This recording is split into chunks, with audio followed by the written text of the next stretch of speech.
All right, this is chapter 22, psychiatric emergencies.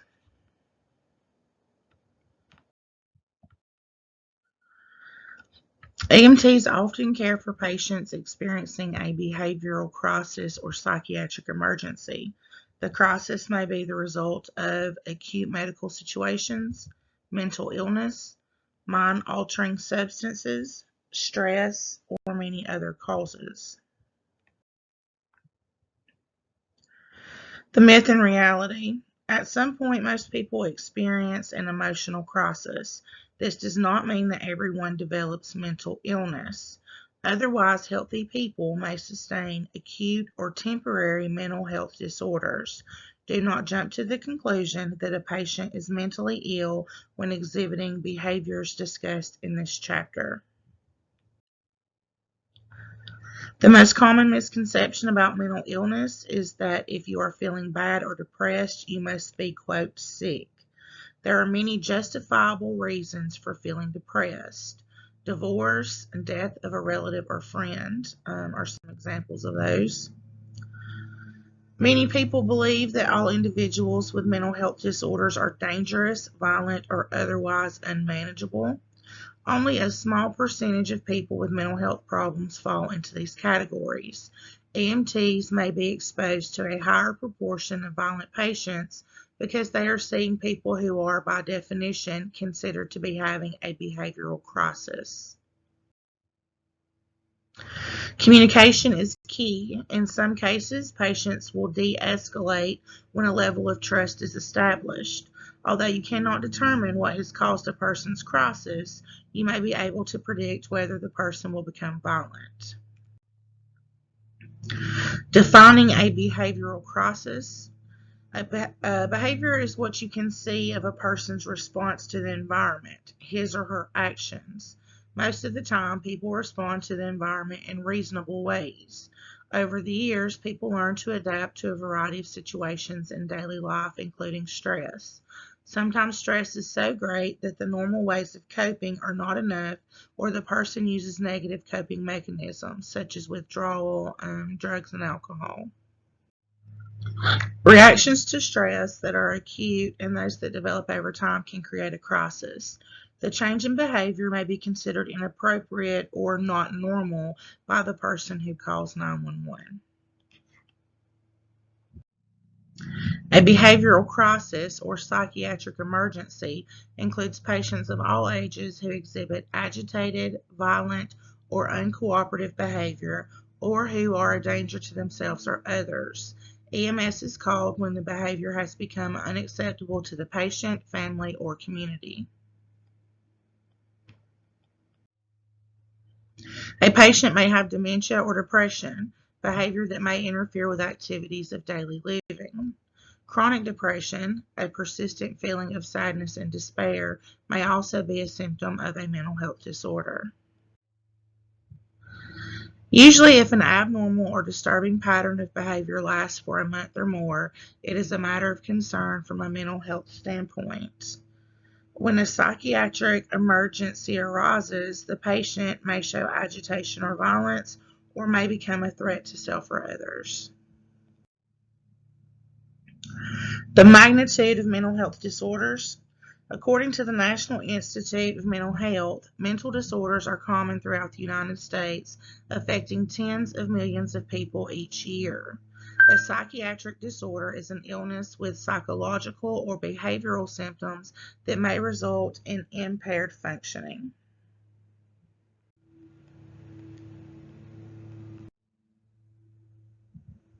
Anxiety disorders are among the most common mental health disorders.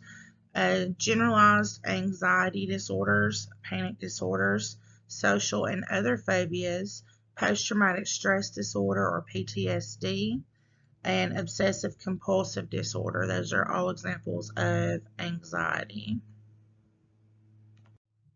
The U.S. mental health system provides many levels of assistance to people with psychological conditions. Professional counselors are available for marital conflicts and parenting issues. More serious issues, such as clinical depression, are often handled by a psychologist. Some of the most severe psychological conditions, such as schizophrenia and bipolar disorder, require psychiatrists to prescribe medication. Most psychological disorders can be handled through outpatient visits. Some people do require hospitalization in specialized psychiatric units. Psychiatric disorders have many underlying causes. These can be social and situational stress, such as divorce or death of a loved one, diseases such as schizophrenia, physical illnesses such as diabetic emergencies, chemical problems such as alcohol or drug use, and biological disturbances such as electrolyte imbalances. Sometimes these conditions are compounded by noncompliance with prescribed medication regimens. Noncompliance means that they do not take their medication as it's prescribed. Pathophysiology. An EMT is not responsible for diagnosing the underlying cause of a behavioral crisis or psychiatric emergency. You should understand the two basic categories of diagnosis a physician will use. These are organic or physical, and functional, which is psychological. Organic disorders. Organic brain syndrome is a temporary or permanent dysfunction of the brain caused by a disturbance in the physical or physiologic functioning of the brain tissue. Causes could be sudden illness, traumatic brain injury, seizure disorders, drug and alcohol abuse, overdose or withdrawal, and diseases of the brain such as Alzheimer's disease or meningitis. Altered mental status. This can arise from hypoglycemia, hypoxia, impaired cerebral blood flow, and hyperthermia or hypothermia. In the absence of a physiologic cause, altered mental status may be an indicator of a psychiatric disorder such as bipolar disorder.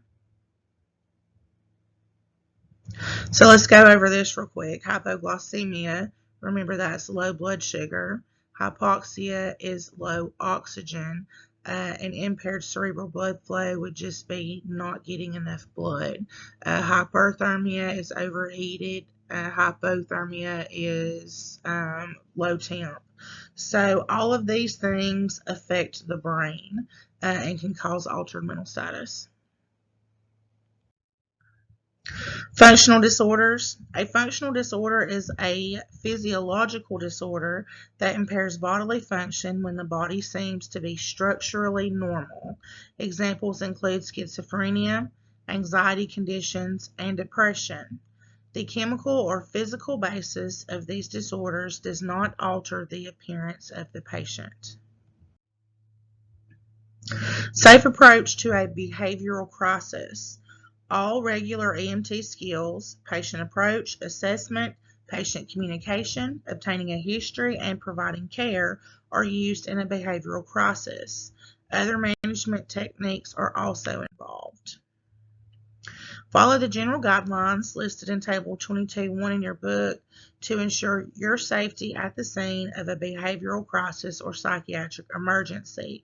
You're going to assess the scene, ensure you have a means of communication, know where the exits are, don personal protective equipment, that means to put it on, have a definite plan of action, urgently de-escalate the patient's level of agitation, and calmly identify yourself.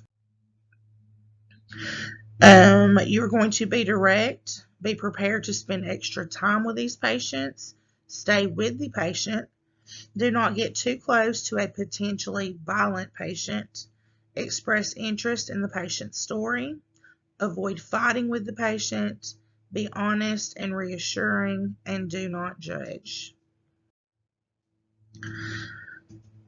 Your patient assessment, scene size up, scene safety. The first things to consider are the scene safety and the patient's response to the environment. Is the situation potentially dangerous for you and your partner? Do you need immediate law enforcement backup? And should you stage until law enforcement personnel have secured the scene? Does the patient's behavior seem typical or normal for the circumstance? Are there legal issues involved, such as crime scene, consent, or refusal? Take appropriate standard precautions and request any additional resources you may need, such as law enforcement or additional personnel early. Your mechanism of injury and nature of illness.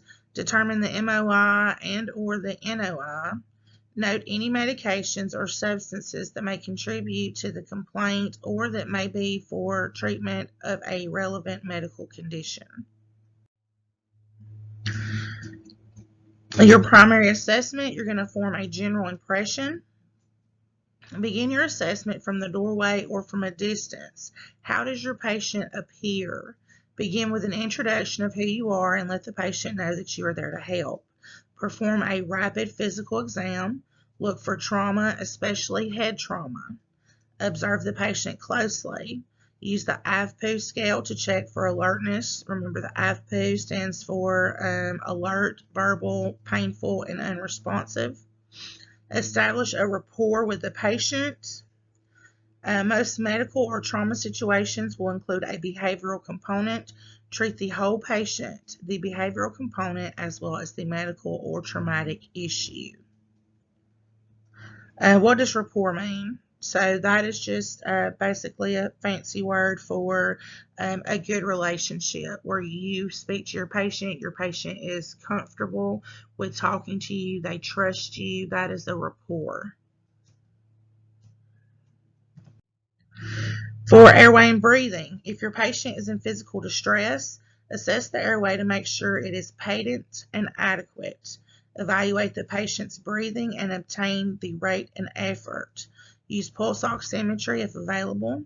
Provide the appropriate interventions based on your assessment findings. Circulation. Assess the pulse rate, quality, and rhythm. Evaluate for the presence of shock and bleeding. Assess the patient's perfusion by evaluating skin color, temperature, and capillary refill. Remember that the normal for the skin is warm, dry, and pink. Capillary refill is going to be less than 2 seconds. Your transport decision, unless the patient is unstable from a medical problem or trauma, prepare to spend time with the patient. It may take time to gain the patient's trust. History taking, investigate the chief complaint and then obtain a sample history. Sample again stands for signs and symptoms, allergies, medications, pertinent past medical history, last oral intake, and events leading up to the complaint. Consider 3 major areas as possible contributors.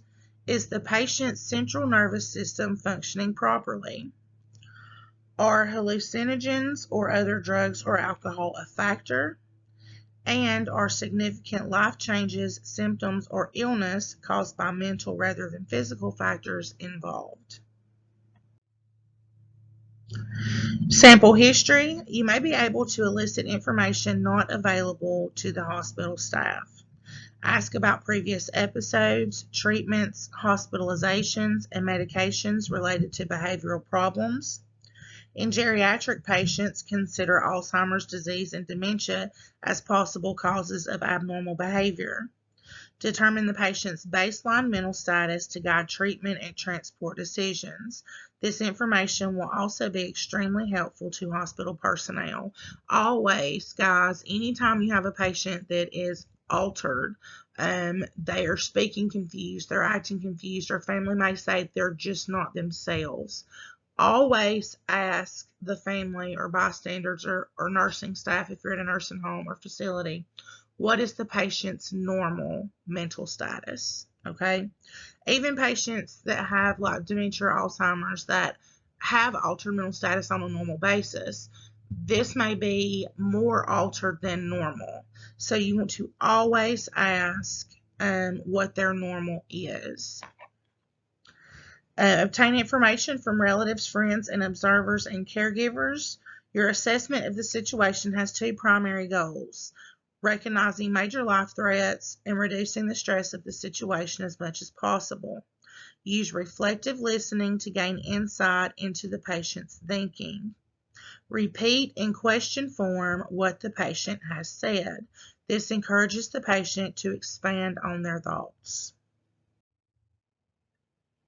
All right, table 22.2 in your book. This is questions to ask in evaluating a mental health disorder. Does the patient appropriately answer your questions?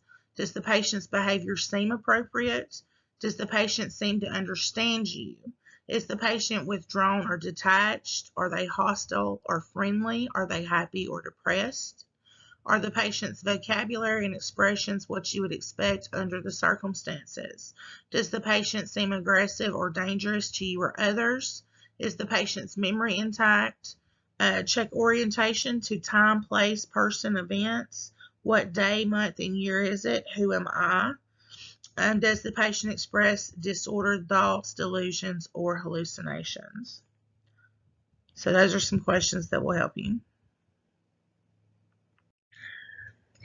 Secondary assessment, your physical exam. In an unconscious patient, begin with a physical exam to look for a reason for the unresponsiveness. Rule out trauma, especially to the head.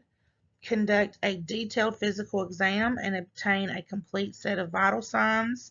Obtain vitals only if it is possible to do so without worsening the patient's emotional condition. You can tell a lot about a patient's emotional state from facial expressions, their pulse rate, their respirations. Tears, sweating, and blushing may also be significant indicators of state of mind. Look in the patient's eyes. A blank gaze or rapidly moving eyes may mean the patient is experiencing central nervous system dysfunction. Your transport decision. When available, have law enforcement personnel or firefighters accompany you in the back of the ambulance during transport. There may be a specific facility to which the patients with psychiatric emergencies are transported. Transport by ground rather than by air. Try to make the patient comfortable. Do not make them uncomfortable. Try to make the patient comfortable placing the stretcher in Fowler's or high Fowler's position. This will help prevent aspiration and reduce physical exertion. Okay, so for local areas, why is it important to make sure that you know which facilities treat which psychiatric emergencies? For example, in Etowah County, we have Riverview and we have Gadsden Regional. Riverview only does Jerry Psych, so they have a minimum age requirement for patients they treat. So if you take any patient below that minimum age, say a 56-year-old or a 16-year-old to Riverview, then they're going to have to automatically be transferred out after evaluation because they don't treat those in-house. Why would you transport them by ground and not by air? I promise you, if a patient becomes combative, you do not want to be in the air when that happens. So those are things to consider. Reassessment, never let your guard down. Many patients experiencing a behavioral crisis will act spontaneously. Be prepared to intervene quickly. If restraints are necessary, reassess and document the patient's respirations as well as pulse, motor, and sensory function in all restrained extremities every 5 minutes. So when we're checking PMS in those extremities, so you've tied them down, you want to make sure that those restraints are not too tight. They have to be tight enough to secure the patient, but you don't want to restrict blood flow. So you are going to check the pulse. The motor is going to be, can you move your fingers? Are they moving their fingers? Are they moving their toes? And sensory, if they can feel you touching their hand and feet. And you are going to reassess that every 5 minutes. Interventions. Your heart may go out to emotionally distressed patients. You're going to feel sorry for them. You're going to be compassionate. You're going to be empathetic. There's often little you can do during the short time you will be treating the patient. Your job is twofold. You are to diffuse and control the situation and safely transport the patient to the hospital. Intervene only as much as it takes to accomplish these tasks. Be aware of standard precautions. If you encounter a situation where you think a pharmacologic restraint might be necessary, request ALS as early as possible. Pharmacologic restraint is sedatives the ALS units carry to medicinally, that's so hard to pronounce, medicinally sedate a patient. Okay.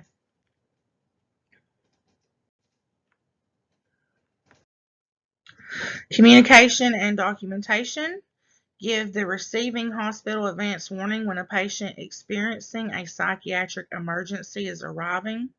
Many hospitals require extra preparation to ensure that appropriate staff and rooms are available. Report whether restraints will be required when the patient arrives at the hospital. Communicate to the hospital the things you observe at the scene that may help to explain the patient's situation, such as observed behaviors or medications. Document thoroughly and carefully.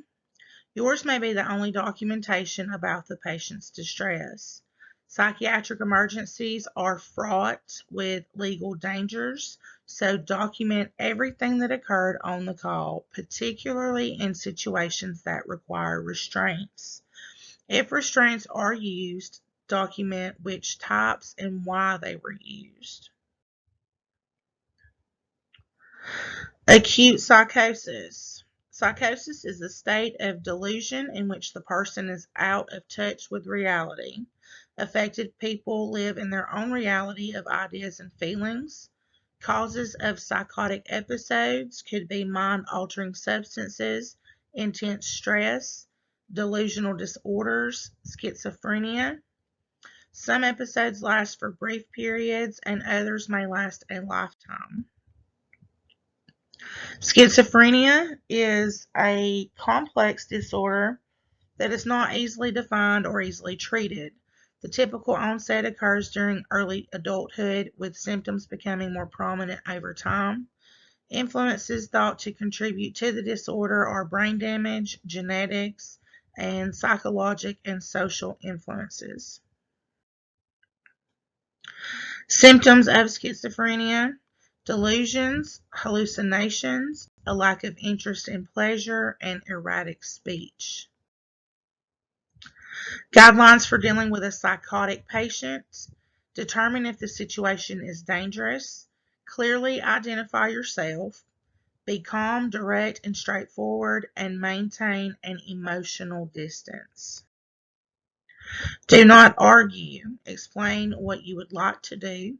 Involve people with whom the patient trusts, such as family or friends, to gain the patient's cooperation. Excited delirium. Delirium is a condition of impairment in cognitive function that can present with disorientation, hallucinations, or delusions. Agitation is a behavior characterized by restless and irregular physical activity. Although patients experiencing delirium are generally not dangerous, if they exhibit agitated behavior, they may strike out irrationally. In such cases, your personal safety must be considered. Symptoms of delirium: hyperactive, irrational behavior, vivid hallucinations, hypertension, tachycardia, diaphoresis, and dilated pupils. If you think you can safely approach the patient, be calm, supportive, and empathetic. Be an active listener by nodding, indicating understanding, limiting your interruptions of the patient's comments. Approach the patient slowly and purposefully and respect the patient's personal space. Limit physical contact as much as possible. Do not leave the patient unattended. Use careful interviewing to assess the patient's cognitive functioning. Try to indirectly determine the patient's orientation, memory, concentration, and judgment. Pay particular attention to the patient's ability to communicate clearly and make notes on the patient's apparent mood. Pay attention to the patient's appearance, dress, and personal hygiene. If the patient appears to be experiencing an overdose, take all medication bottles or illegal substances with you to the medical facility. The patient should be transported to a hospital with psychiatric facilities. Whenever possible, refrain from using lights and sirens. Why do we do that? That just gets them more excited.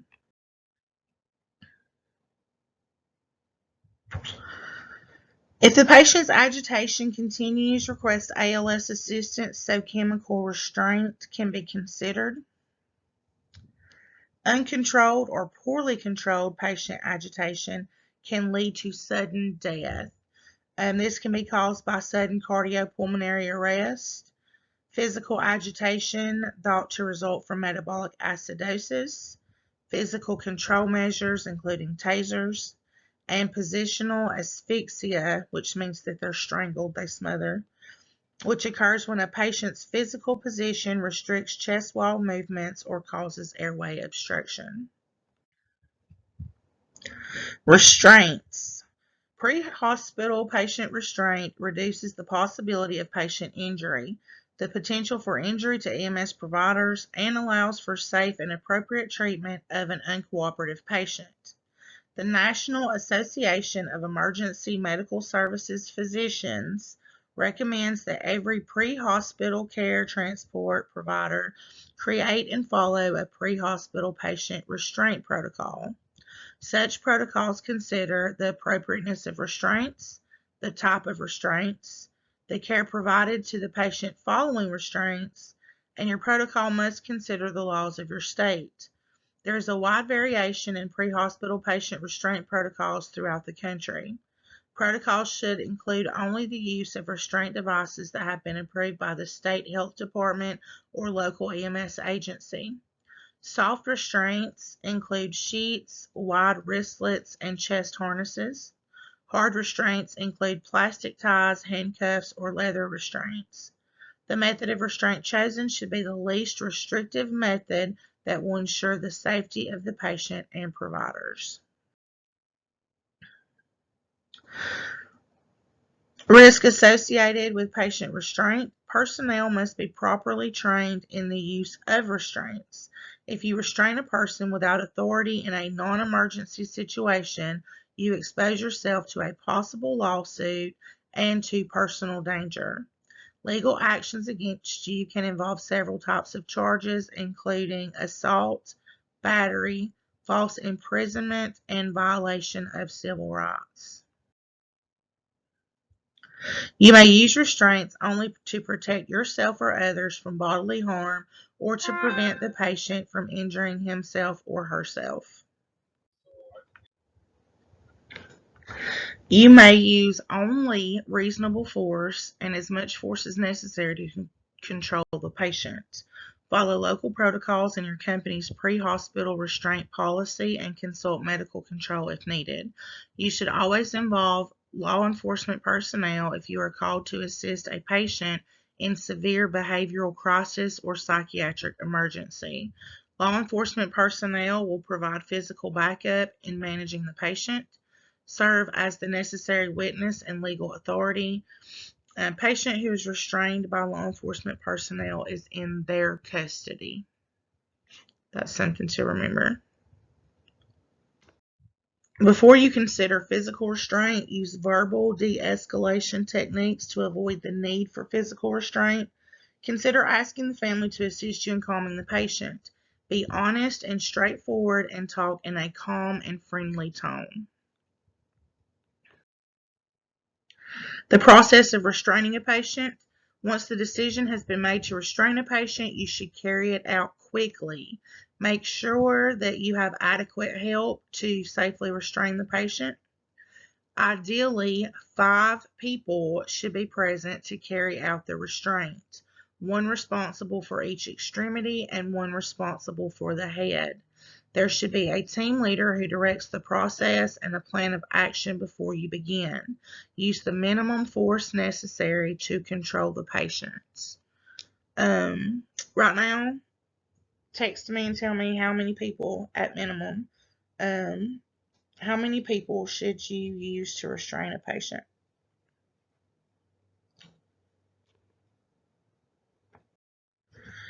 All right. The level of force will vary depending on the following factors: the degree of force that is necessary to keep the patient from injuring self and others, a patient's sex, size, strength, and mental status, including the possibility of drug-induced states, the type of abnormal behavior the patient is exhibiting. You or your partner should talk to the patient throughout the process. Treat the patient with dignity and respect at all times. If possible, a provider of the same gender should attend to the patient. Where appropriate, barrier protection during patient restraint activities. Avoid direct eye contact and respect the patient's personal space until necessary. Never leave a restrained patient unattended. 4-point restraints, both arms and both legs, are preferred for uncooperative patients. Do not place anything over the patient's face, head, or neck. If the patient is spitting, a surgical mask may be placed loosely over the patient's mouth. If the patient attempts to bite, a hard cervical collar may be placed on the patient's neck. Respiratory and circulatory problems have been known to occur in combative patients who are restrained. Monitor the patient for vomiting, airway obstruction, respiratory status, circulatory status, that's by obtaining the blood pressure, and changes in level of consciousness. Reassess airway and breathing continuously and make frequent checks of circulation. Restraints applied in the field should not be removed until the patient is evaluated at the receiving facility. Performing patient restraints, and the steps for this is listed in Skill Drill 22.1 to implement a 4-point restraint. A 2-point restraint technique is an option if allowed per local protocol. Once the patient has been restrained, reassess the airway and breathing and document all information. The potentially violent patient. Violent patients make up only a small percentage of the patients undergoing a behavioral or psychiatric crisis. However, the potential for violence is always a critical consideration for you as an EMT. Assess the level of danger based on the following risk factors. History. Has the patient previously exhibited hostile, overly aggressive, or violent behavior? Posture. How is the patient sitting or standing? Is the patient tense, rigid, or sitting on the edge of his or her seat?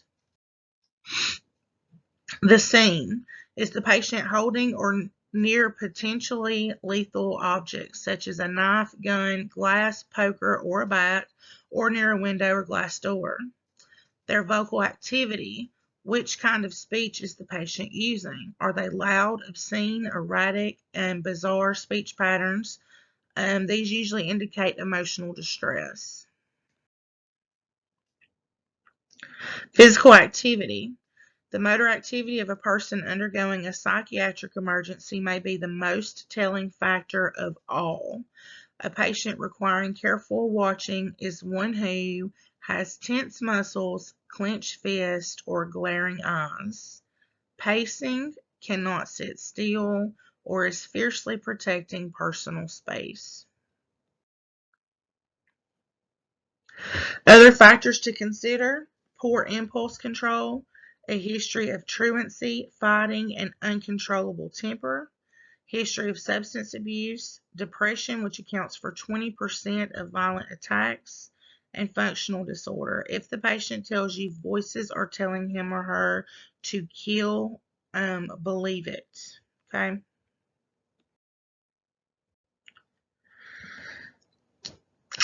Suicide. Depression is the single most significant factor that contributes to suicide. It is a common misconception that people who threaten suicide never commit it. Suicide is a cry for help. Threatening suicide is an indication that someone is in a crisis that he or she cannot handle alone. Immediate intervention is necessary. Be alert to these warning signs. Does the patient have an air of tearfulness, sadness, deep despair, or hopelessness that suggests depression? Does the patient avoid eye contact, speak slowly or haltingly, and project a sense of vacancy as if he or she really is not there? Does the patient seem unable to talk about the future? Is there any suggestion of suicide? And does the patient have any specific plans related to death? So table 22.3 lists risk factors for suicide. Make sure that you go over those. There are many and they are very serious. Depression at any age, feeling trapped or purposeless. Yeah, that's right. Previous suicide attempts. About 80% of successful suicides were preceded by at least one prior attempt. Current expression of wanting to commit suicide or sense of hopelessness. Specific plan for suicide. A family history of suicide. People older than 40 years, particularly if single, widowed, divorced, alcoholic, or depressed. Men who are older than 55 years have an especially high risk and are very often successful if they make an attempt. Recent loss of a spouse, significant other, family member, or support system. Chronic debilitating illness or recent diagnosis of serious illness. Feeling anxious, agitated, angry, reckless, or aggressive. Also dramatic mood changes such as from depression to agitation. Financial setbacks, loss of job, police arrest, imprisonment, or some sort of social embarrassment. Alcohol and substance abuse, particularly increasing use. Children of an alcoholic or abusive parent. Withdrawal from family and friends or lack of social support resulting in isolation. Significant anniversaries of sentinel events. Usually collection or acquisition of things that can cause death, such as guns or a large volume of pills. So those are some very serious risk factors. Consider the following additional risk factors for suicide. Are there any unsafe objects in the patient's hands or nearby? Is the environment unsafe? Is there evidence of self-destructive behavior? Is there an imminent threat to the patient or others? Is there an underlying medical problem? Are there cultural, religious, or social beliefs promoting suicide? And has there been trauma? Is there an underlying medical problem? We just said that. Are there cultural, religious, or social beliefs promoting suicide? And has there been trauma? Remember that a suicidal patient may be homicidal as well. If you believe you are in danger, obtain police intervention. The most important service you can provide for a suicidal patient is compassionate transport to a medical facility where the patient can receive proper treatment. Post-traumatic stress disorder and returning combat veterans. PTSD can occur after exposure to or injury from a traumatic event. Example events would be sexual and physical assault, child abuse, or serious accidents. Natural disasters, war, loss of a loved one, stressful life changes. PTSD is not necessarily the result of one isolated or recent event. An estimated 7 to 8% of the general population will experience signs of PTSD at some point in their lives. Military personnel who have experienced combat have a high incidence of PTSD. This is reminders of their experience in the military from news coverage or gatherings of veterans. These things can be triggers. Signs and symptoms of PTSD include feelings of helplessness, anxiety, anger, and fear. People with PTSD may avoid things that remind them of the trauma, including loud noises or smells, and sometimes avoid interactions with other people. They suffer constant nervous system arousal that is not easily suppressed. The heart rate increases, pupils dilate, and systolic blood pressure increases. Senses are sharpened and mental acuity is heightened. The victim may be hypervigilant or display an exaggerated startle response to perceived danger. They can relive the traumatic event through intrusive thoughts, nightmares, or even flashbacks. Dissociative PTSD occurs when the person attempts to find an escape from constant internal distress or a particularly disturbing event. Other psychologic conditions, such as personality disorders and increased function impairment, can develop in individuals with this type of PTSD. Many veterans develop a host of adverse physical conditions, some from injuries from combat and sometimes from unfocused pain that is not associated with any specific body part. Combat veterans in particular may be prone to early heart disease, a higher incidence of type 2 diabetes, and loss of gray brain matter. Another consideration for the combat veteran is the higher incidence of traumatic brain injury, or TBI, sustained from trauma secondary to the explosion of an IED, which is an improvised explosive device. Symptoms may go undiagnosed for several reasons. The similarity to the symptoms of PTSD, and the patient may downplay the symptoms. Healthcare providers should eliminate excess noise, refrain from touching or doing anything to the veteran without an explanation, and keep their diesel equipment far away. When caring for a combat veteran, the returning combat veteran is a patient who will require a unique level of understanding, compassion, and specialized attention. Be careful how you phrase your questions. Use a calm, firm voice, but be in charge. Respect a veteran's personal space. Limit the number of people involved or move to a private and quiet space. And ask about suicidal intentions. Military personnel are trained to use weapons and are resourceful at improvising weapons. Ensure that there is nothing the patient can access and use as a weapon. Physical restraint will not be effective with this population and may simply escalate the problem. If it is necessary to calm the patient, especially if there are safety concerns, chemical restraints administered by ALS should be considered.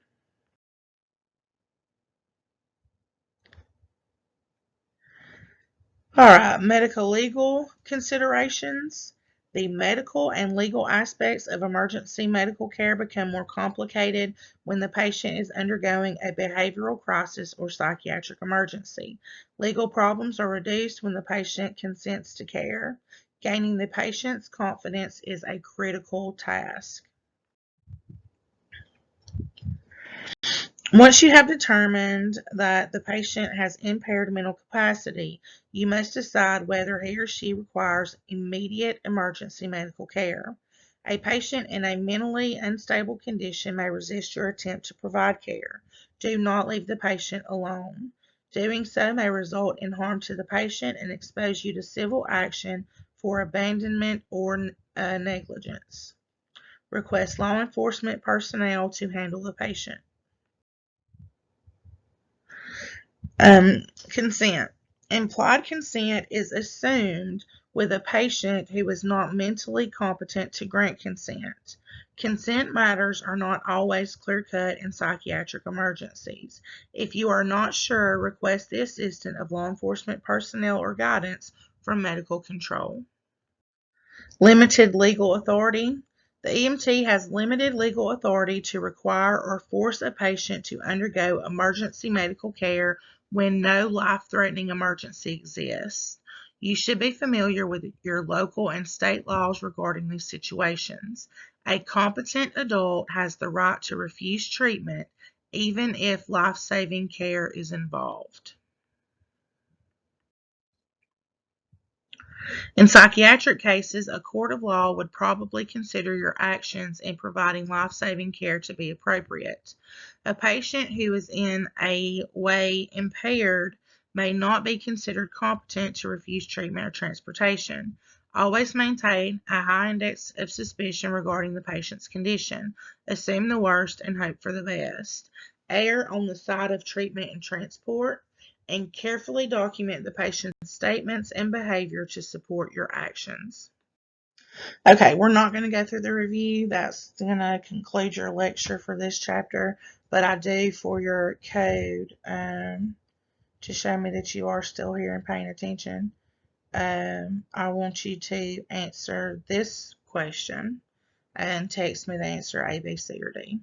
A behavioral crisis is most accurately defined as, you pause if you need more time to read those, A, B, C, or D. And make sure if you have any questions whatsoever that you text it in our group chat so that we can go over it, make sure that you guys are prepped on this stuff. All right, stand by for chapter 23.